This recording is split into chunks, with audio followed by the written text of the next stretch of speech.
like to extend a cordial welcome to each of you to this beautiful nation of Uganda, which is often celebrated as the Pearl of Africa.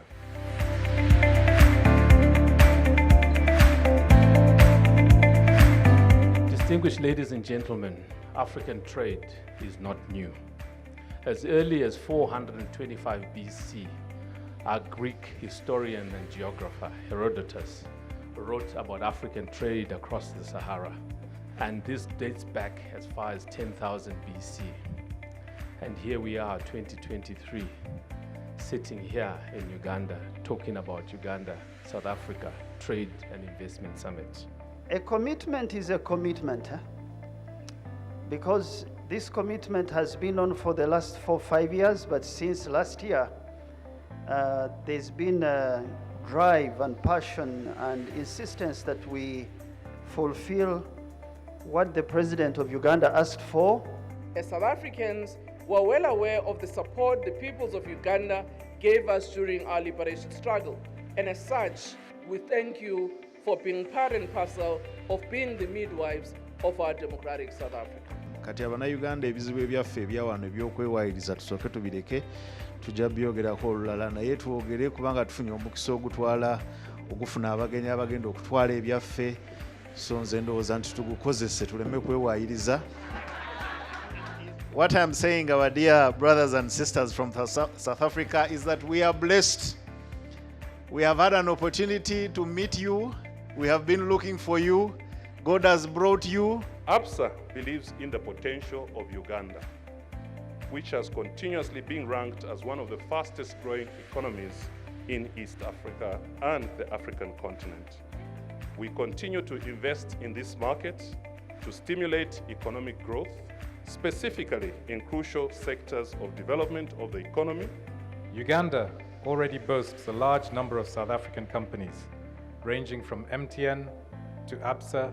Two of our top 5 banks in Uganda, Stanbic and ABSA, are South African banks, who collectively have invested over $2.4 billion in this economy.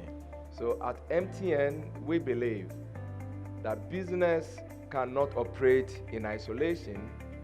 We only do well when the countries we operate within also are doing well.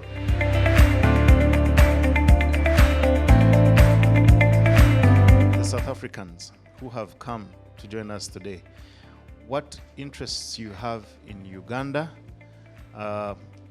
What are you looking for that we can match make you, and you make sure that you have value for money? We come here with a dual purpose: to source raw materials and to sell finished products. As for Sabo, on behalf of companies for Sabo, we are here to stay, to grow the economies here locally, to be able to impact the economies both socially, economically, in trade and investment. This summit demonstrates our commitment to foster shared growth, leveraging our expansive footprint and expertise as a diversified financial services group. Uganda would like to position itself and Uganda Investment Authority as the best destination for all your investment. Our strategic location helps in terms of both markets in the region, but also going up to North Africa following the Nile. We are 45 million people, and we are members of the East African community. And if you look across the entire COMESA region, where we have a membership, we become 700 million people. So we're making these changes so that small businesses that we have in Uganda cease to be small. When they meet with you in South Africa or here, they have a conversation of mature people that are able to handle some things. Why Uganda? The total value of Uganda's exports to South Africa currently stands at $20.7 million, while South Africa's exports to Uganda stand at $187 million. We firmly believe that there exists the potential to grow this significantly in the next decade. We must stop the middlemen, especially Europe.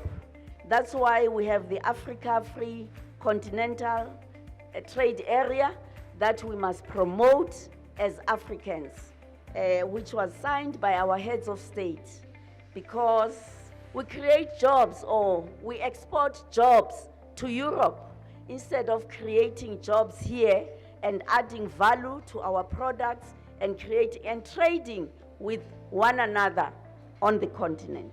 Look at the markets differently. Don't go to South Africa or to the US, in these places where we've been, without market research, without tastes and preferences, without understanding how people want your product.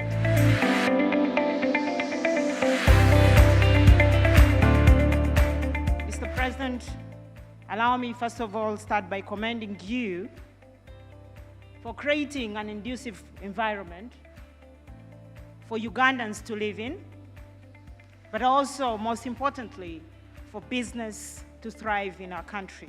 The potential is very big. Countries like this one here have got everything. There's nothing that we don't have here in Uganda. Agriculture, minerals, forest, everything is here. So I'm very glad that now, in our small battle here, we are working together to solve this problem. Because when you say, I have seen all those items there, that will mean more families in Uganda who are outside the money economy will join the money economy. So I want to thank His Excellency Ramaphosa. I want to thank him for remembering and sending you. And I want to thank the High Commissioners for being High Commissioners who are not asleep, because many of the High Commissioners are asleep and they just drink champagne